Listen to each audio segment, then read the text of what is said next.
se llamaba?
Hola, buenas noches.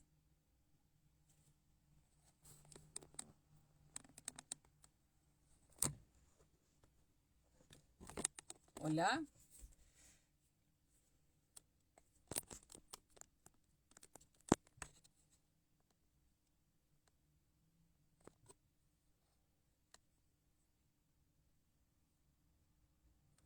Bueno, vamos a esperar que se una un poco más de gente.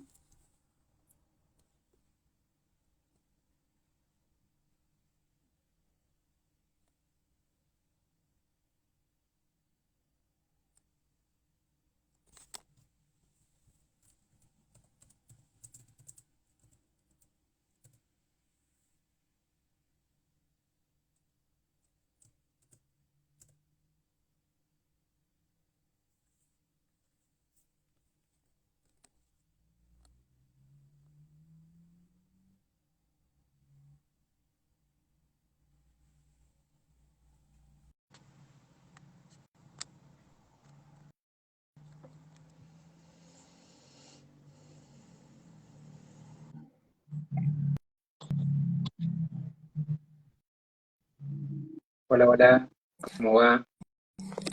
¿Qué tal? Buenas noches, Federico. Buenas noches, placer saludarte. Yo ahora en este momento no te estoy viendo, Yo te a estoy viendo solo. vos tampoco.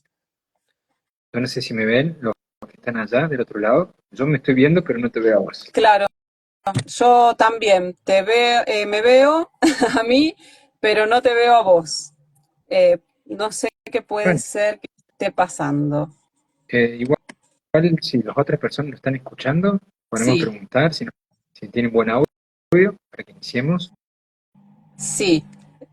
A ver si alguien puede confirmarnos si nos ven y nos escuchan bien. Bueno, listo, perfecto. Lo más importante que nos vean los demás. Bien, perfecto. Sí, sí, sí, sí. Si se ven, si todos nos ven a los dos, está perfecto. Bueno, no sé Bueno, si querés que me presente o querés que empiece a sí, hablar del tema. sí, sí, yo primero quería hacer una breve Claro, introducción de lo que vamos a hablar. Bueno, este es un conversatorio desde Inocente Colectivo, la asociación civil, bueno, que está trabajando para, bueno, terminar con las causas armadas a personal de seguridad y también a personas civiles. Por lo tanto, este conversatorio tiene que ver con una de esas causas ocurrida en Córdoba en el año 2001, que es la causa Hugo Cánovas Brada, que fue condenado en julio del 2017 a 17 años y 5 meses de prisión por el asesinato de David Moreno, que ocurrió el 20 de diciembre de 2001. Una causa que ya lleva 23 años y un poquito más. Bueno, este policía fue llamativamente imputado casi 2 años después de ocurridos esos hechos como autor de homicidio agravado por el uso de arma de fuego y por su condición de policía.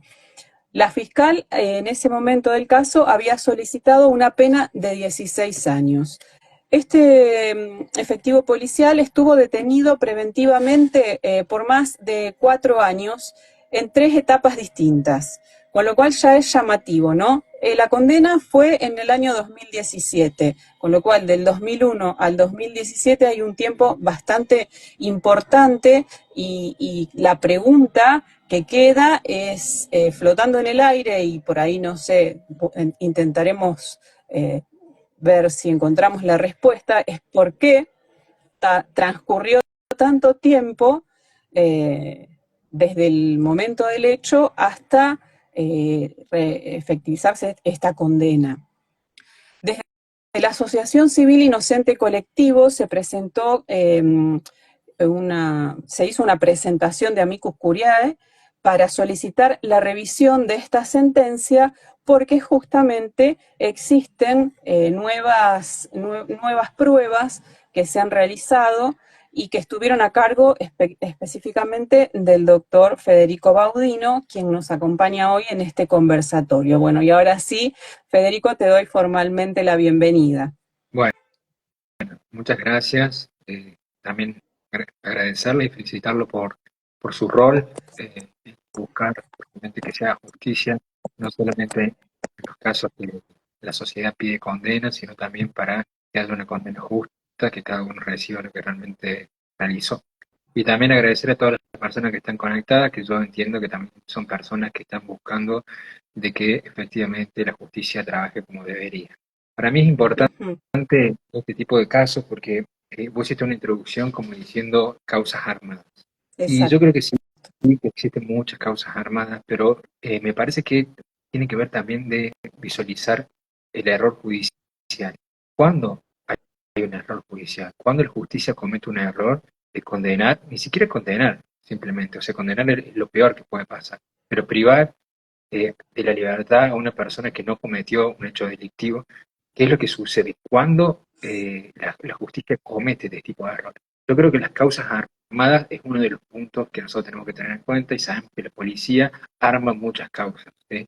Yo trabajé, para los que no me conocen, soy perito, abogado y trabajé muchos años en la justicia. Empecé como detective de calle, como perito oficial, después fui funcionario judicial y me tocó vivir todo, estar en la calle investigando hechos trabajando con la policía, me tocó ir al lugar desde el hecho, me tocó trabajar como funcionario judicial, tomando decisiones si iba a privar a alguien o no de la libertad, y trabajando con la policía también, dando directivas y tratando de que no me armen las causas, ¿sí? Como muchos funcionarios están también trabajando el día a día. Y Ujú. yo estuve más o menos analizando un poco preparándome para esta charla y tratando de entender qué fue lo que pasó en el caso de Cánovas, que es un caso de que la familia ha luchado mucho, ha tocado muchas puertas y por ahí se trata de encontrar una explicación. Yo creo, de acuerdo a mi experiencia y mi visión, que estos errores judiciales pasan por 5 grandes puntos. El primero de ellos Sí, son las causas primero, armadas. perdón, Federico, primero quisiera hacer una breve reseña de cuáles fueron los hechos, cómo se inicia esta causa, ¿no? En el 2001 recordamos la revuelta de los saqueos que ocurrieron en esa fecha en todo el país. Y bueno, la policía fue destinada a un supermercado donde había personas que estaban intentando, bueno, cometer algún ilícito. Y bueno, fueron un grupo de policías que supuestamente tenían que ir con postas de goma y les fueron entregadas postas de plomo. Es así esto.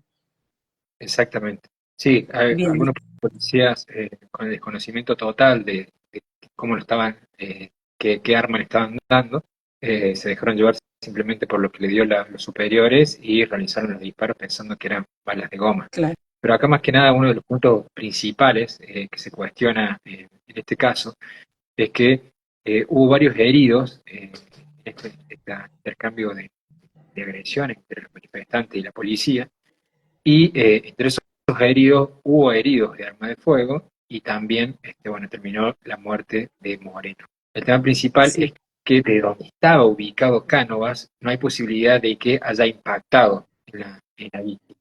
Entonces, Bien, y a pesar de que había varios policías en la escena, el único que fue imputado y condenado fue Cánovas. exactamente, y sin tener elementos probatorios sólidos. El tema Bien, principal acá es que se necesita un culpable, ¿sí? Entonces, nosotros tenemos el recuerdo de lo que fue ese año, en el 2001, en el cual intervino el gobernador, por lo tanto, en ese momento de la sota, y por lo tanto existió una presión muy fuerte ante la justicia, básicamente, por parte del Poder Ejecutivo. Esa presión lo que lleva, lo que suele suceder cuando existen este tipo de presiones, es que los fiscales empiezan a buscar desesperadamente elementos probatorios que acrediten la teoría del caso más simple. En este caso se pusieron de acuerdo los compañeros de trabajo en señalar hacia un lado y a partir de ese momento todos los elementos probatorios que se fueron buscando fue en contra de Cano. Este, no es tan ilógico que eso suceda, porque el Ministerio Público empieza a investigar y de repente todo lo empiezan a acusar a él. Lo que es ilógico es las cosas que pasaron en este caso, ¿sí?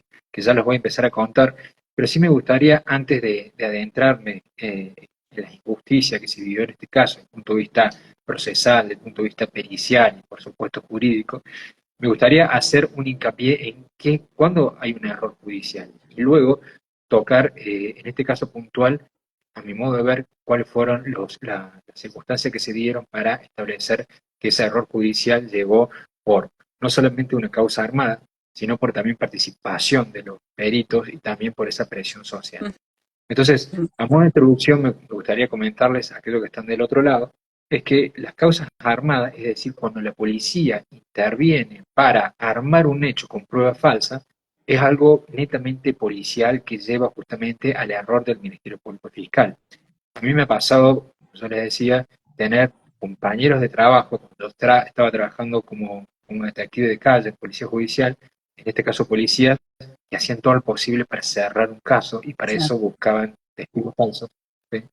Buscaban algunos artilugios, que eran como, por ejemplo, utilizaban su celular para grabar a un supuesto autor, entre comillas, perejil, le hacían una serie de preguntas y después editaban, no es que falsificaban el audio, sino que cortaban el audio necesario Claro. para decir de bueno, que se contradecía, que dijo que estaba en un lado y después estaba en otro, hacen una declaración, allanan y detienen. Entonces, pasó en el caso Corradini, pasó en el caso Nora Danos. A mí tocó trabajar en los dos Sí. casos como detective de calle. y en los dos casos se actuó justamente de la misma manera, poniendo Ujú. testigos falsos, utilizando grabaciones encubiertas, entre comillas, y después haciendo declaraciones que direccionaban toda la causa a un perejil. La verdad que es Claro, muy triste ver eso, realmente es muy triste, tanto en el caso de Nora Dalmazo como en el caso de Corradini se mostró justamente que esos eran testigos falsos o que esa grabación era falsa y no siguió avanzando la causa hacia ese punto.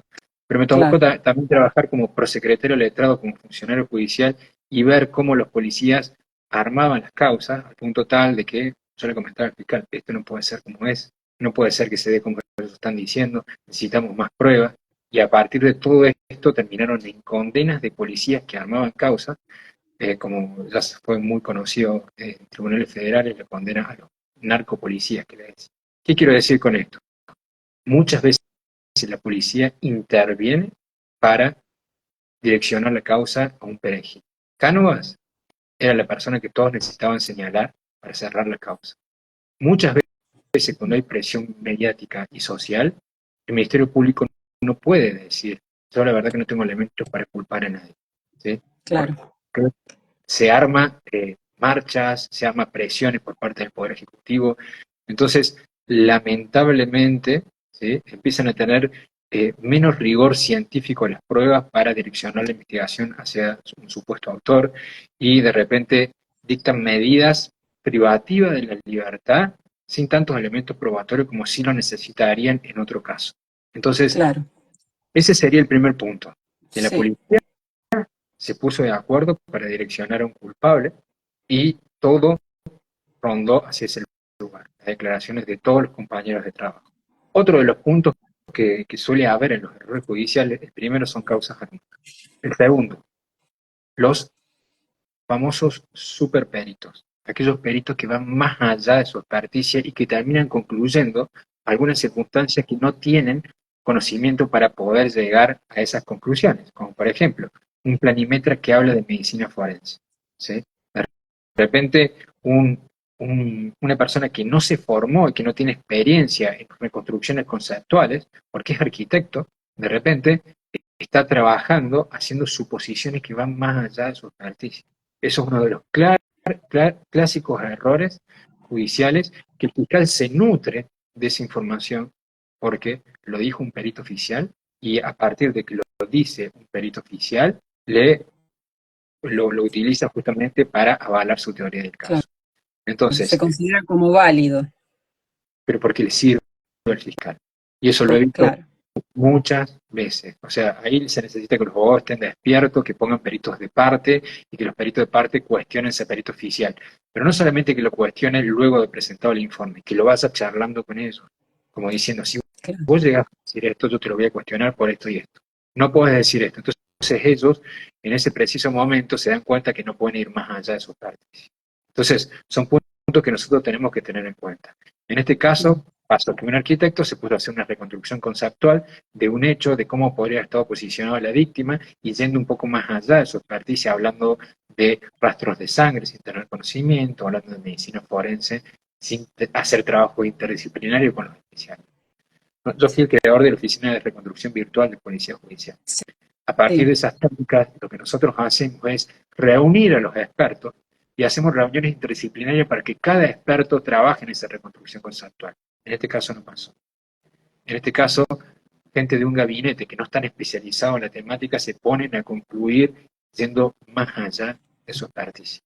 Me ha tocado a mí trabajar casos en el cual yo he visto justamente un planímetra que ahora ya está jubilado, cuestionar al médico forense y la fiscal en un acta dejando constancia de lo que dice el planímetro porque él era conteste a su teoría del caso. Entonces son Claro. puntos que lleva a error judicial. Es Segundo como se punto entonces. dice habitualmente, ¿no? No sé si son, en este caso, fueron errores involuntarios, pongámoslo entre comillas, o a veces los fiscales crean una teoría del caso y después tratan de encajar todas las piezas en esa teoría, forzando muchas veces algunas pruebas para que cierre su teoría.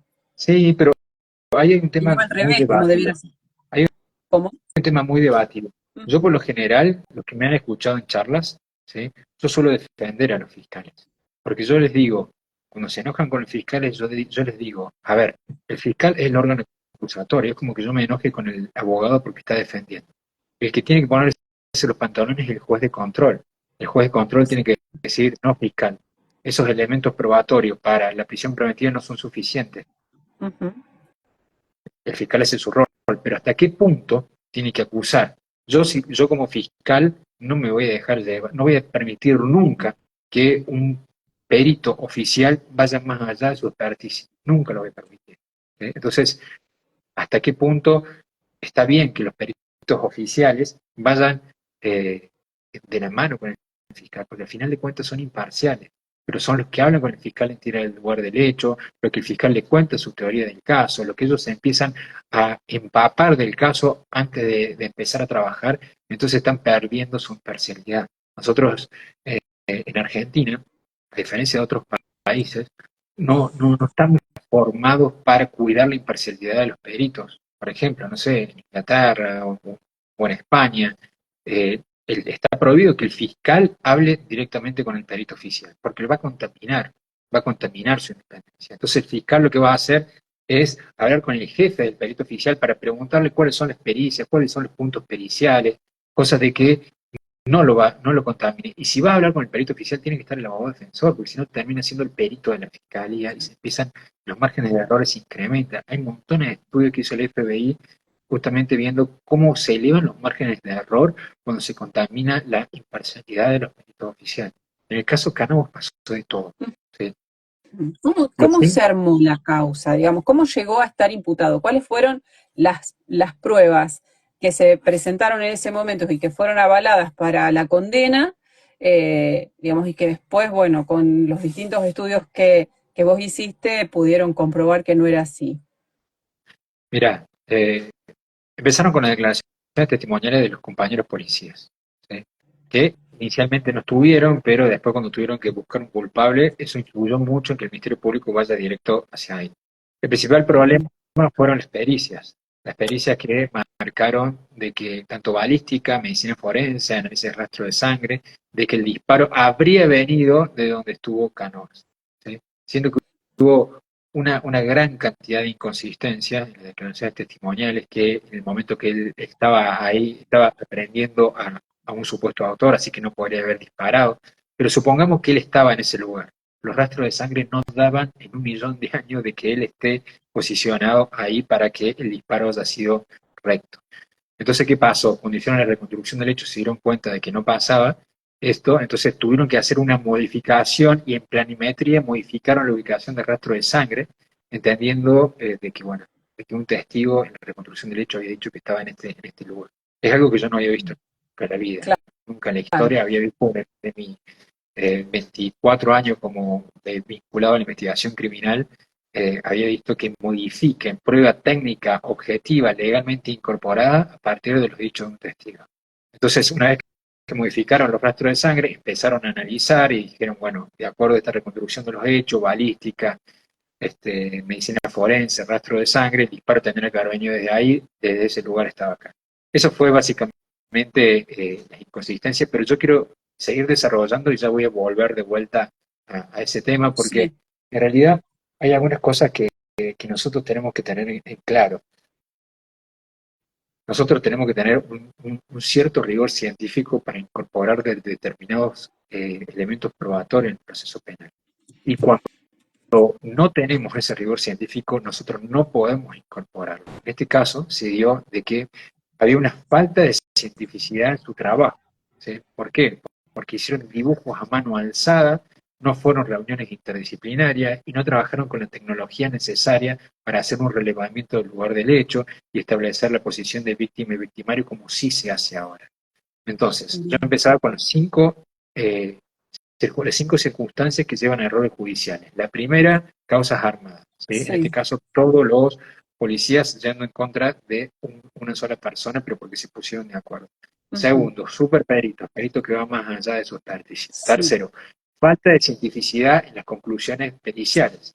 Es decir, sí. que para que se incorpore una conclusión pericial en un proceso penal, tiene que dejarse eh, regirse por los principios Lauer. Estos principios establecen de que tiene que tener ciertas condiciones la prueba técnica para ser incorporada en un proceso penal. Esas condiciones, por ejemplo, es que tenga revisión de los pares, que sea publicada, que tenga márgenes de error. ¿Sí? Ellos hicieron una reconstrucción conceptual más allá de su experticia sin un rigor científico determinado. Establecieron cómo se podría haber caído, cuál era la ubicación de los rastros de sangre, la posición de víctima y victimario, sin los elementos necesarios que se están trabajando hoy, que tienen un grado de cientificidad mucho más alto. ¿Sí? Entonces, cuando nosotros incorporamos, eso ha pasado también bueno, Innocent Project, que ustedes por supuesto que lo conocen, Sí, en Estados Unidos, empezó a sí, reabrir causas utilizando nuevas tecnologías, diciendo esa técnica es obsoleta, esa técnica no está avalada por la comunidad científica. Ahora tenemos nuevas herramientas. Entonces, a partir de esto se abrieron causas y ya en Innocent Project en el mundo hay más de 2.000 causas en las cuales se han modificado por el uso de herramientas informáticas y tecnológicas. En este caso sí. puntual, si se hubiera hecho al día de hoy, que fue uno de los principales puntos que nosotros hablamos en nuestro trabajo, los principales puntos se refiere a que nosotros necesitamos utilizar herramientas actuales, tecnológicas, para reducir estos márgenes de error.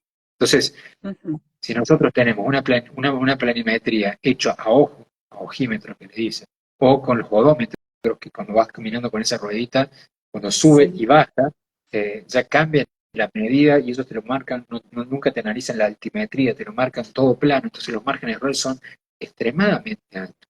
Entonces, lo que se propuso, por lo menos a partir de mi trabajo, es hacer una revisión completa del caso y utilizar técnicas actuales para poder trabajar esa reconstrucción conceptual, que son técnicas que hoy en Córdoba se están utilizando en todos los casos de este tipo, justamente cuando no se conoce bien de dónde vino el disparo. Nosotros hicimos un trabajo en el cual escaneamos el escenario del suceso, lo modelamos en 3 dimensiones. De hecho, aquellos que quieren acceder a la pericia pueden solicitársela a la mamá Rosario, que está acá conectada. Se lo pueden solicitar sin ningún problema. Hicimos un escaneo del escenario del suceso, analizamos junto con un médico forense, con un especialista en rastro de sangre, cuál era la dirección intracorpórea de cada uno de los proyectiles y establecimos una conclusión completamente diferente al oficial utilizando herramientas tecnológicas, que fueron 2 disparos de frente y la víctima giró y después le dispararon por la espalda. Y esos disparos están mucho menor metro, a 15 metros, y de la vereda del frente. O sea, nada que ver, y es correspondido a la ubicación de los rastros. Es decir, que no se corresponde en lo más mínimo con la versión oficial. Lo que yo no me cabe ninguna duda que si se reabre el caso y se utilizan estas herramientas informáticas y tecnológicas que se, se aplican para este tipo de hechos criminal, la conclusión va a ser completamente diferente al original. Pero ahora, ¿le sirve eso a la justicia para decir de que hubo un error judicial después de tantos años? Definitivamente no. Entonces es muy difícil reabrir una causa claro. cuando la justicia ve que puede haber complicaciones. Ujú. Entonces, yo te Ujú. decía, básicamente, como Sí, para ir recopilando, yo voy hablando de las sí, sí, causas que llevan a errores judiciales, que a mi modo de ver, o por lo menos de acuerdo a mis estudios, son 5. Yo marqué las 3 primeras, y en sí, las 3 primeras se da el caso de Cánovas. La cuarta es cuando hay presiones sociales y políticas. ¿Cuántas veces hemos visto que el fiscal actúa, ¿sí? Decretando una detención, una prisión preventiva, con muy poquitos elementos probatorios, con los dichos de un testigo o los dichos de la víctima, entre comillas, cuando hay manifestaciones, cuando hay presiones mediáticas, cuando la gente sale a la calle, cuando hay presiones sociales o de poder ejecutivo. Lo hemos visto muchísimas veces, y yo estoy seguro que del otro lado hay también víctimas de falsas denuncias. Pero esas falsas sí, denuncias son muchas veces modas en el cual la prensa instaura en la justicia. Entonces, esa, por ejemplo, de repente está los piquetes o de repente está la violencia de género, que a mí me parece muy bien que se investigue, pero que se condene o que se prive de la libertad con elementos probatorios legalmente incorporados. Entonces, eso lo que lleva es que haya mucha presión por parte de la justicia y empiezan a bajar la calidad de los elementos probatorios necesarios para dictar una medida coercitiva. Eso lo hemos visto muchísimo en la justicia, cada uno de nosotros lo hemos visto, y son una de las cosas que más indignan, son una de Sí, las cosas que más indignan ver que, porque hay mucha presión mediática, los fiscales no se animan a decir, bueno, no, la prueba todavía no me lo está validando, voy a seguir investigando. Es un tema que lo sí, hemos puesto sobre la mesa muchas veces y que me parece que nosotros tenemos que ponernos justamente a trabajar sobre la temática. Y en este caso, como yo les decía inicialmente, se necesitaba un culpable. ¿Sí? Se necesitaba un culpable no solamente porque la familia está buscando el resarcimiento económico y la prensa golpea la puerta del hogar de los padres de esta víctima y no puede decir, no sabemos de dónde vino el disparo. Puede haber venido claro, de acá, puede haber venido de allá. No sabemos quién fue el que disparó. ¿Sí? No podemos dar el beneficio de la duda para que no haya un condenado y por lo tanto ese resarcimiento económico no exista. Entonces, esa claro. presión lleva, lamentablemente, a toda la justicia a no animarse a actuar como debería. Entonces, Sí, sobre todo cuando las personas, cuando los involucrados son personal de las fuerzas de seguridad. Es imposible dictar una medida más leve en el caso cuando se trata de personal policial involucrado.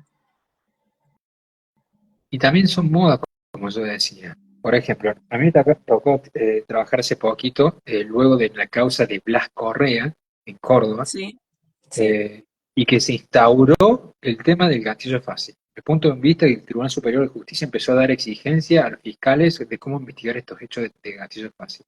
Y un chico policía que estaba ejerciendo como debía su rol, que disparó a una persona, que disparó en el piso y que rebotó y le pegó en las piernas, que quedó parapléjico, estuvo en libertad, después se murió, después de un tiempo, de varios años se murió.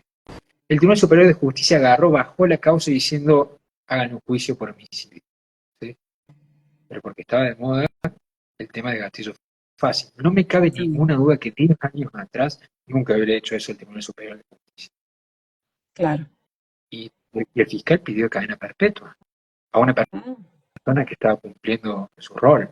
Por suerte, claro, por suerte, el legate oral se peleó lo suficiente como para que quede la duda y que cambie esa cadena perpetua por una pena menor y que la condena haya sido tan baja de que quedó en libertad por el momento. Entonces, uno de los puntos que yo digo es el siguiente. ¿Cómo hace, cómo hace la justicia para sacarse la mochila de la presión mediática? ¿Cómo hace? y es muy Y no, difícil. Acá en Santa Fe hay festival de prisiones preventivas por delitos menores que no tendrían ningún sentido que las personas sean privadas de su libertad, pero de es repente hay una amenaza difícil. eh, o, o una amenaza del varón hacia la mujer, en el cual después se arreglaron, después se separaron, pasaron 3 años y lo están llevando a juicio cuando no tiene ningún sentido que ese chico pierde el trabajo, ni siquiera tiene contacto con la víctima, pero Ujú, de repente hay tantos protocolos por el tema de la violencia de género sí, que aparecen estas cosas incoherentes que no hubieran existido tiempo atrás. ¿Sí? O que de repente los dichos de una víctima, sin elementos probatorios que lo acrediten, nunca en la historia del Poder Judicial hubieran sido suficientes para privar a alguien de la libertad sin otros elementos probatorios. Y hoy sí, sucede. ¿Sí? hoy Entonces, sí.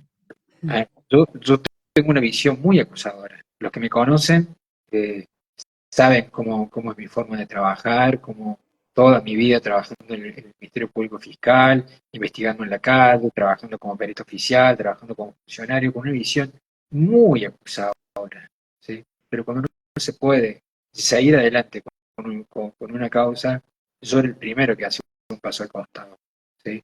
Porque Claro. nosotros necesitamos, justamente, la justicia se trata de dar cada uno lo suyo, y no nos podemos dejar llevar por esas presiones.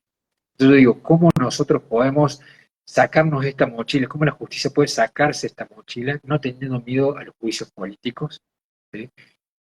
Y que justamente tengan el apoyo de del Poder Judicial en los juicios políticos, de que si actuó como debería, ¿sí?, no se lo va a sancionar. Pero ¿qué pasa? Hoy por hoy los representantes de los ministerios públicos o incluso los jueces tienen mucho miedo a que le hagan un juicio político y perder el trabajo.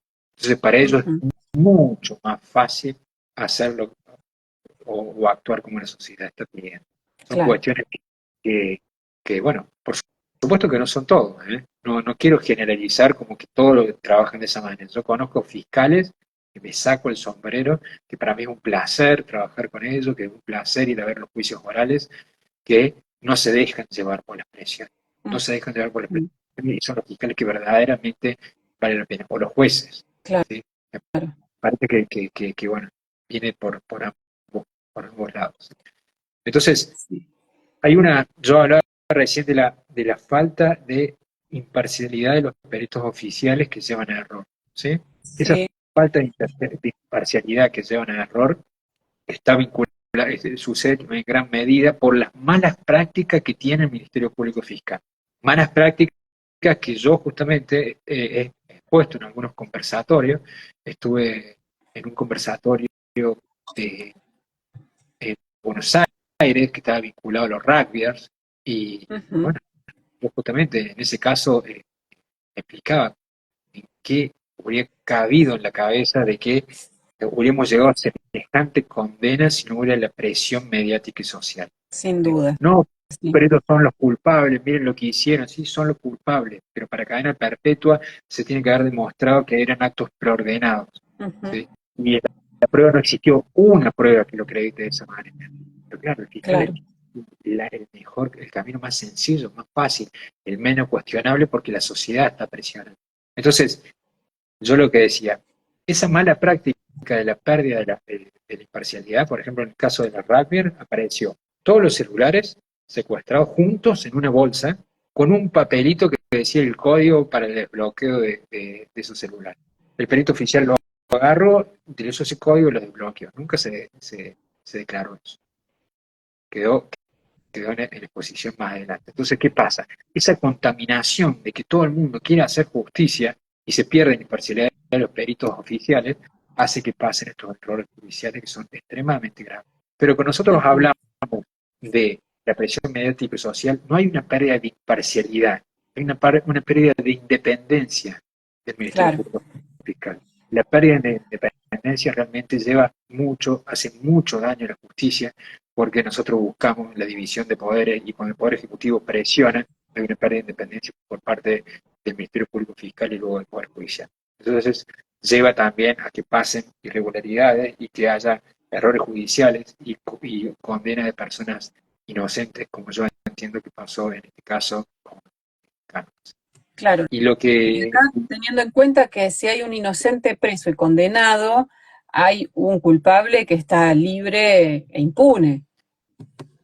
sí, obviamente que sí, pero muchas veces tenemos que tener en claro de que no hay elementos para condenar a alguien, sobre Claro. todo cuando hay muchos policías en juego, porque existe el beneficio de la duda.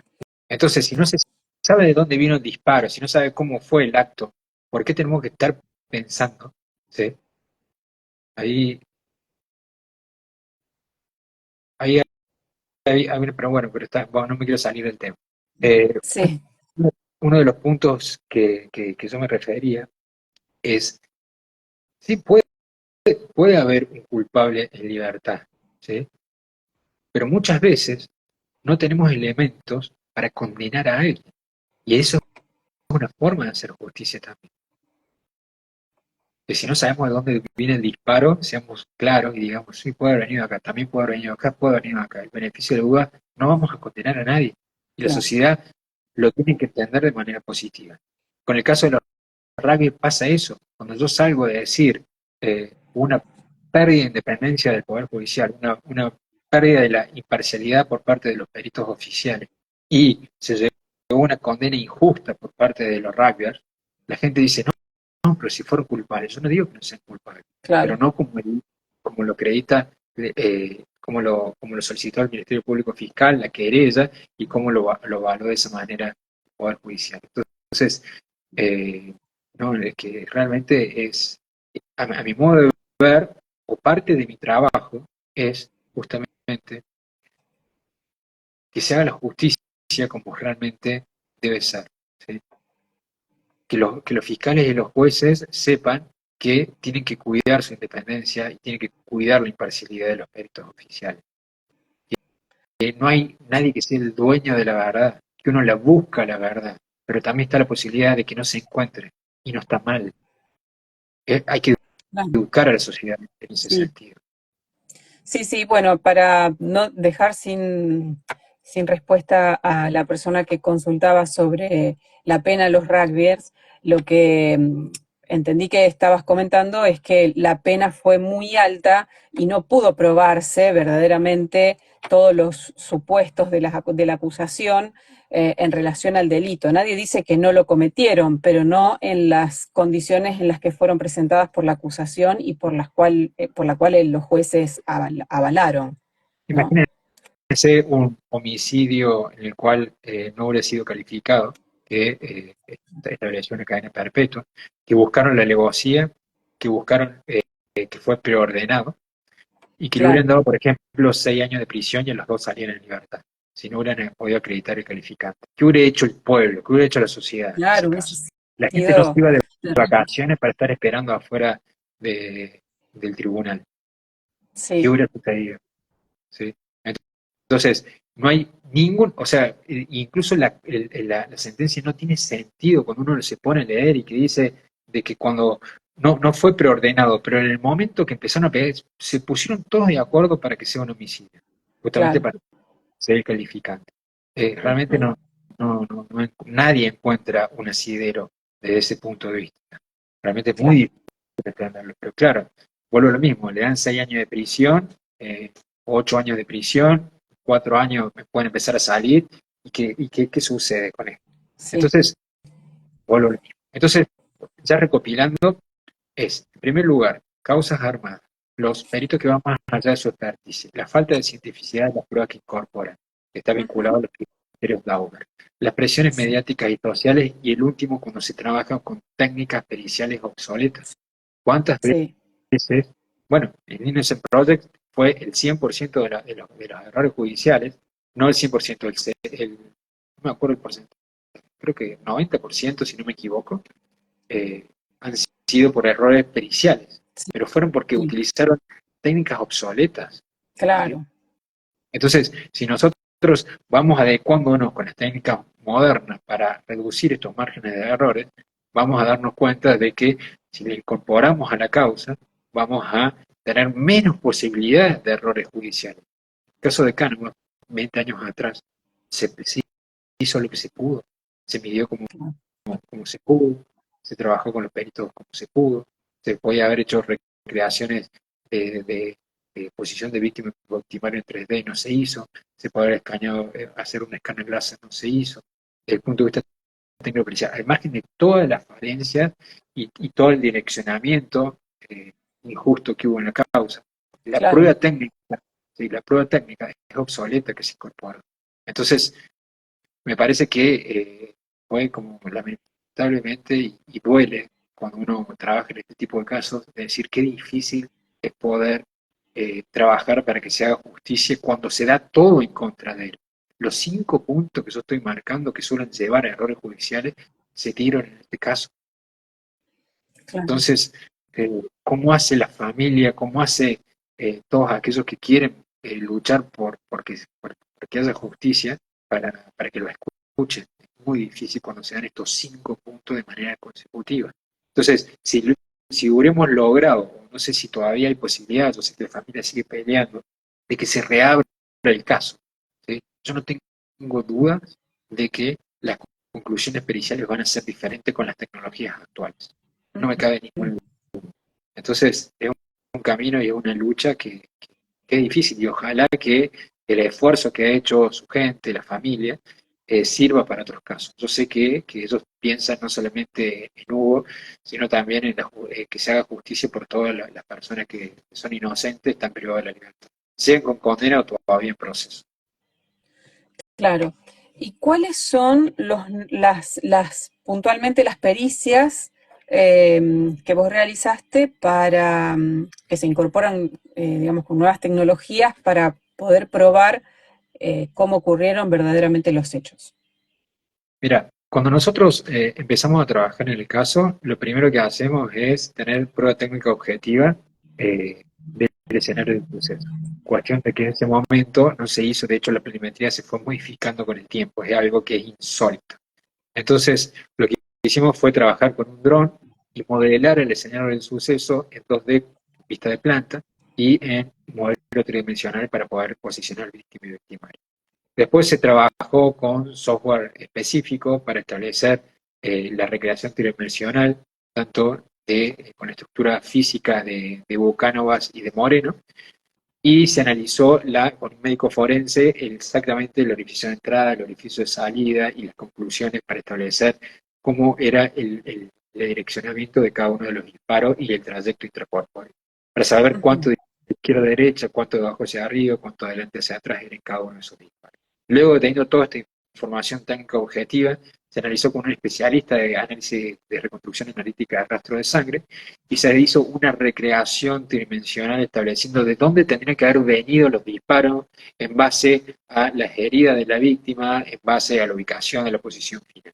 Y teniendo una conclusión completamente diferente, que sería, en vez de donde dicen donde estaba Hugo Cano, en la vereda del frente y muy cerquita de donde estaba la víctima, al punto tal Ujú. de que el Tribunal Superior de Justicia reconoce en uno de tantos de sus fallos de que puede ser que uno de los disparadores estaba en el lugar donde nosotros dijimos, ¿sí? Pero que el disparo fatal fue de Boca, ¿no? Cuando lo lógico es que todos los disparos sean consecutivos y que del mismo lugar donde se disparó inicialmente, que le pegó de frente, haya sido el mismo disparo que le pegó en la espalda que luego le quitó la vida. Entonces, Ujú. lo que nosotros proponemos en el trabajo es, de la misma manera que se ha trabajado con estas ONG como Innocent Project en Estados Unidos, incluso también en Argentina, es decir, tenemos nuevas herramientas, trabajemos como se debe en este caso, porque queda claro que hubo errores sustanciales en la incorporación de los elementos probatorios, simplemente porque fueron hace 20 años atrás, y la tecnología Claro. que se utiliza hoy es completamente diferente a la que se utilizó 20 años atrás. Entonces, este, que bueno, es ver los fundamentos que da el Tribunal Superior de Justicia para decir que no son tan ambiguos, ¿sí? No tocan el centro de la cuestión, son generalistas, es el famoso copiar y pegar. Entonces, Claro. nosotros tenemos en cuenta que muchas de esas resoluciones tienen un tinte distinto al que nosotros creemos. Aquellos que buscan la justicia ven el caso y analizan el caso puntual, pero en realidad hay que tener una foto más de atrás. Era el gobernador de la Sota que estaba solicitando una condena, que está diciendo que se iba a encontrar el culpable. Son 20 años de un error que si llega a aparecer el error, ¿qué va a aparecer en los medios? En Claro. todos los medios del país. Entonces, son todas cuestiones la balanza que se pone en juego. Y eso no lo dicen los libros de derecho. Te hablan Claro. de derechos sobre esto. Pero Sí. bueno, sabemos que existe. Sí, sí, sin duda. Bueno, es terrible, ¿no? Esto de seguir viendo cómo se siguen armando causas. Acá en Rosario ocurrió, bueno, la emblemática causa armada Franco Casco, que, bueno, todavía hasta el día de hoy no se sabe cómo perdió la vida ese chico, pero sí, afortunadamente, todos los involucrados, personal policial, fueron absueltos, porque, bueno, se valoró lo que realmente había, la prueba que se presentó a lo largo de todo el juicio y se pudo lograr la absolución de todos los efectivos, que eran 19 que llegaron a juicio. Primero habían sido procesados más de 30. Pero bueno, no es sencillo cuando hay personal policial involucrado llegar a buen puerto con las sentencias judiciales. Y más en este caso cuando, bueno, se ve que es muy complejo porque la propia policía, inclusive los propios compañeros, lo dice el mismo Cánovas en una entrevista que le hicieron en un medio de Córdoba, que, bueno, fue la propia policía la que le armó esta causa, ¿no? Sí, pero vuelvo a lo mismo. Mira, Sí. muchas veces Innocent Project ha logrado inocencia, demostrar inocencia de supuestos autores, mostrando que fue una causa armada. ¿Sí? Pero vuelvo a lo mismo, no siempre es el motivo del error judicial que te arme una causa. No, Es no, más, es uno es más de los... difícil, es más difícil demostrar un error judicial cuando hay una presión mediática y social. Porque van a fundamentar todos, agarrándose de pinzas, ¿viste? Van a inducir a los peritos que lleguen a determinadas conclusiones, no diciéndole tenés que cambiar tu conclusión, sino mostrándole su teoría del caso y diciéndole lo que dijo un testigo y condicionándolo al perito para que sea completamente acusatorio. ¿Y cómo haces para revertir eso? Es mucho más difícil demostrar el error Claro. judicial de estos puntos que te estoy marcando, Sí, ¿no? sí. Este, Bueno, pero bueno, yo creo que lo que se tiene que hacer acá es el trabajo colaborativo de los peritos oficiales, mostrando justamente cuando hay una inconsistencia, de los peritos de parte, de los abogados defensores, ¿sí? De aquellos jueces que hay algunos jueces que son muy valientes. Ustedes, si ven el perfil mío, mi perfil de abogado Federico, van a ver una entrevista que yo le hice a un juez en el cual había una denuncia por parte de la víctima y que el Ministerio Público lo acusó diciendo que hay muchos elementos probatorios que así lo acreditan, detallándolo, y él pidiéndole disculpas a la víctima y diciendo, es más fácil para mí condenar, pero no hay elementos suficientes para hacerlo. Le pido disculpas y lo insta al Ministerio Público Fiscal a no dejarse llevar simplemente por los dichos de la víctima buscando justamente más elementos probatorios. Eso apareció en todos los medios, yo le hice una entrevista y lo que nosotros necesitamos hoy por hoy son jueces valientes también, jueces que se animen a decir, no hay elementos probatorios, no me importa la presión que hay del gobernador o de los medios que me están sí, golpeando la puerta para hacerme una nota, no hay elementos similar al caso que tengo acá, que no lo conoce nadie, yo no voy a dictar esta prisión preventiva, ¿sí? claro. La solicitada por el fiscal. Entonces, a mí me parece bueno, se necesita para evitar estos errores judiciales, valentía. También que sean rápidos. Imagínate cómo vas a llevar a un juicio cuando Claro, pasan 5, 10, 15 años. Es ilógico, es una aberración a nivel internacional. Vos vas a otros sí, países y vos ves que tardan 30 días, 40 días para elevar la causa de juicio y hacer un juicio, el testigo tenés todo fresco, se discute la claro. prueba de otra manera, se pasan 2 años, 3 años, 10 años para llevar Sí, adelante ¿por qué el juicio. vos tenés más o menos idea de por qué pasó tanto tiempo eh, para que se llegue a una sentencia? Primero para que sea imputado, después de 2 años, para que sea imputado. Es decir, si están todas las pruebas concretas y está todo bien y el procedimiento no tiene ningún problema, se llega rápido a juicio. Generalmente cuando las causas vienen medio complicadas, el tema de la prueba y demás, ahí es cuando se dilata mucho el tiempo. O cuando, bueno, pasa esto, ¿no? Que los jueces no tienen la valentía de tomar las decisiones que deben tomar. Acá ha habido un caso también de un linchamiento de un chico que se dilató por muchísimos años también para llegar a una condena y bueno, no tiene nada que ver con personal de las fuerzas, pero Mira, también se dilata yo no muchísimo. tengo la respuesta a lo que vos me estás preguntando, una respuesta técnica en el caso puntual, pero yo te diría algo más genérico. En todos los casos que sucede eso, es porque las pruebas no están claras. Claro, Porque si las pruebas están claras, todo surge muy rápido. ¿Qué fiscal no quiere elevar, sacarse ese caso de encima? Cuando hay tal casos cual. que hay presión, juntan todas las pruebas, ármanla. Yo me cansé de tener casos donde había presión mediática y social, y yo lo que hacía era rápidamente hacer la prisión preventiva, rápidamente hacer la elevación de causa a juicio, porque estaba toda la prueba y lo elevaba. Claro, ¿Sí? Entonces, ¿qué pasa? Cuando nosotros de repente tenemos, pasa el tiempo, pasan los meses, pasan los años, es porque hay algo que no está muy claro que digamos. Y de repente parece que la causa se está calmando y vuelve toda la presión, entonces vuelve a reactivarse, salen a buscar nuevos testigos, salen a buscar nuevas pruebas y empieza una espiral bueno, sabemos que va a terminar mal eso. sí, bueno, la verdad, Federico, muy interesante todo el aporte que haces desde tu profesión, ¿no? Como creador de la oficina de reconstrucción virtual, es algo novedoso. ¿no? Sí, en su momento fue novedoso, pero ahora casi todos Sí, los sí, poderes judiciales, las policías judiciales de Argentina, sí, hay sí, una especie de reconstrucción virtual. Eh, sí, Está claro la utilidad que tiene en el mundo entero, o sea, todo causa grande, se empieza a trabajar con tecnología, básicamente, ujú, que no significa sacar conclusiones, que una persona que sabe trabajar en 3D saca conclusiones. Significa que utilizar la tecnología para que los peritos saquen conclusiones.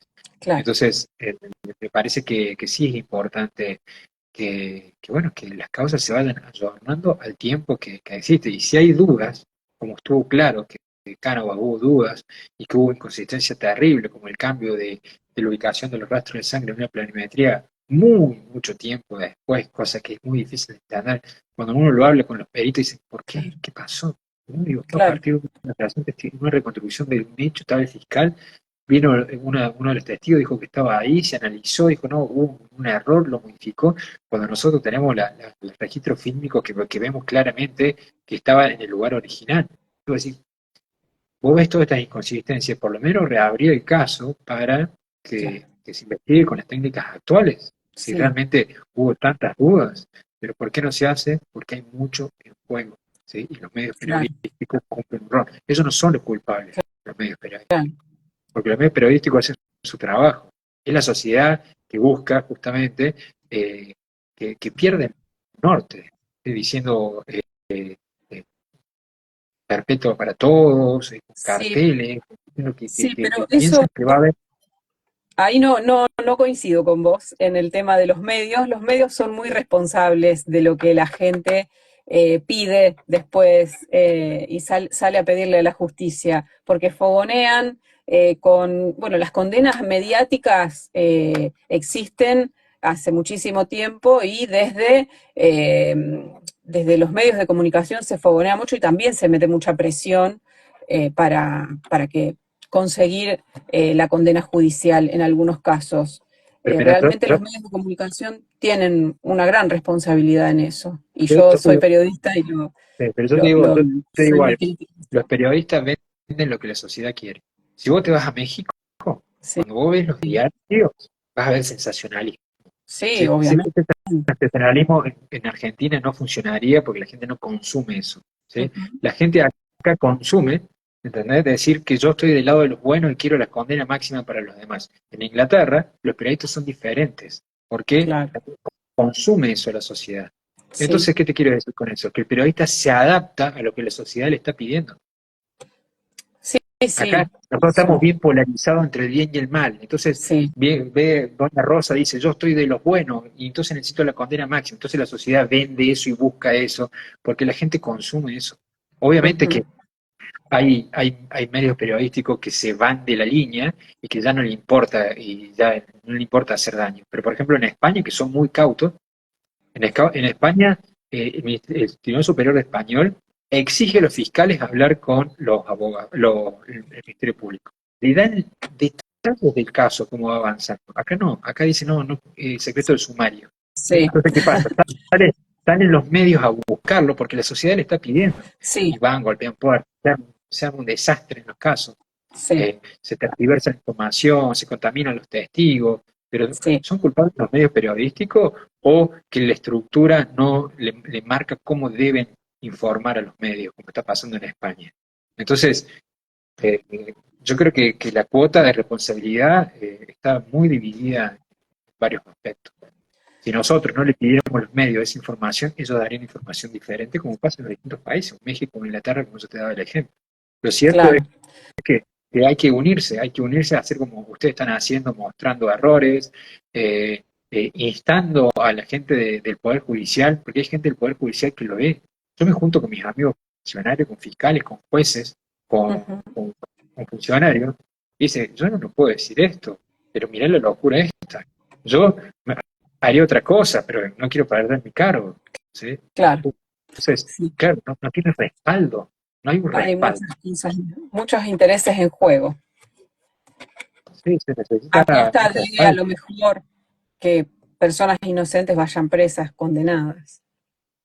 Sí, muchos policías, cuando uno dice causas armadas, lo primero que piensa es corrupción policial y dinero. Y yo digo, no, no es así. No es Claro. corrupción policial y dinero. Muchas veces lo hace diciendo la policía, si no fue, algo habrá hecho, ¿sí? Algo habrá Ujú. hecho. Empiezan a sentirse como dioses. O bien lo hacen para crecer en su profesión. Dice, está bien, yo voy a buscar el culpable, el robo fue de tal persona, lo voy a involucrar de esta manera, lo detienen y yo puedo ascender. De esa manera, los narcopolicías, el problema que hubo con Nora Dalmazo y con Corradini, que yo trabajé en los dos casos, y después siendo funcionario judicial, también trabajé con los mismos policías que armaban causas, que terminaron presos, eh, lo hicieron para crecer en su carrera y crecieron, ¿eh? De repente era un comisario mayor que estaba ahí gracias al buen investigador que era. Entonces, no Ujú. es corrupción de dinero muchas veces, sino también para poder escalar en su profesión. Claro. Bueno, es discutible, ¿no? Esto de las causas armadas, hacia dónde se van dirigidas. Pero bueno, muchas veces policías también son víctimas de causas armadas, ¿no? Y en esto a veces también tienen que ver las organizaciones de derechos humanos que instalan una culpabilidad, y como pasó acá en el caso Casco. Y bueno, es muy difícil después dar vuelta a esa sentencia mediática y social. Yo creo que lo más difícil es cuando hay policías injustamente condenados, porque, porque a la sociedad le sirve que haya un policía condenado y lo hace más simple de esa manera. Ujú. Este, es más difícil, es mucho más difícil, lamentablemente. Y muchas veces se da también de que sus mismos compañeros de trabajo, para salvarse ellos, sabiendo que la justicia va a buscar a alguien, eh, arman más o menos su declaración y van hacia adelante con grandes injusticias. Claro. Bueno, es el caso de Cánovas, ¿no? Que sus propios compañeros lo señalaron, y bueno, la cantidad de irregularidades que se vio a lo largo de la causa. Sí, realmente es para escribir un libro y ojalá que algún día se pueda lograr y se pueda hacer justicia. Yo me Ujú. conformo de que se trabaje el caso como se debería, que se reabra y que se trabaje como debería. Yo con eso ya estoy conforme, Claro. porque, porque Sí, es lo mínimo que puede pasar. claro. Existe la posibilidad de que se haga una revisión, sí. Sí, sí, sí, se está trabajando en ello, o sea, la familia ha ido a la Corte, al Tribunal Superior de Justicia, ahora va a la Corte Interamericana. Ujú. Este, la, bueno, la esperanza no se pierde, pero es un camino difícil. Sí, Así que bueno, ya estamos sí, sí. ahora en la hora. Sí, sí, Eh, quería sí. agradecer mucho por su trabajo y bueno, sigan adelante que bueno, sé, muchas personas lo están necesitando. Bueno. Esperemos que sí, ¿no? Y que en este caso, y como todos los otros casos de causas armadas y condenas erróneas, puedan llegar a buen puerto y verdaderamente haya justicia. Federico, bueno, te agradezco muchísimo este rato de charla, que fue sumamente interesante y esclarecedor. Así que bueno, seguramente nos estaremos comunicando en algún otro momento. Por supuesto que sí. Muchas gracias y gracias a todos los que estuvieron presentes. Bueno, Será muchas hasta la próxima. gracias. Hasta la próxima. Bueno, también quiero agradecerle a todas las personas que estuvieron presentes en el conversatorio, compartiendo en el Instagram de Inocente Colectivo, escuchando, bueno, las consideraciones que hacía Federico Baudino, este perito sumamente experimentado y calificado para todas estas cuestiones, ¿no? Así que bueno, muchas gracias y nos volveremos a encontrar en algún otro momento con algún otro caso seguramente. Muchas gracias. Adiós. Hasta la próxima. Adiós. Adiós a todos y muchas gracias.